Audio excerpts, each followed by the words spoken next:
Since Repair Clinic encourages you to perform this repair safely, a warning icon will appear when you should use caution. To replace a front leveling leg on your Frigidaire laundry center, you will need channel lock pliers and a level. Have an assistant help you to lift up the front of the appliance and support it. Use the channel lock pliers to help unthread the leg you're replacing.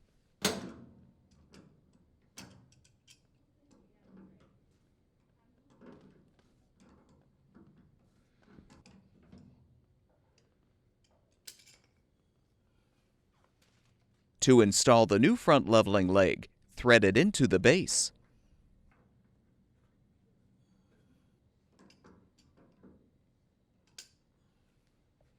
Remove the support and confirm the appliance is level from side to side and front to back. If not, support the appliance and readjust the leg.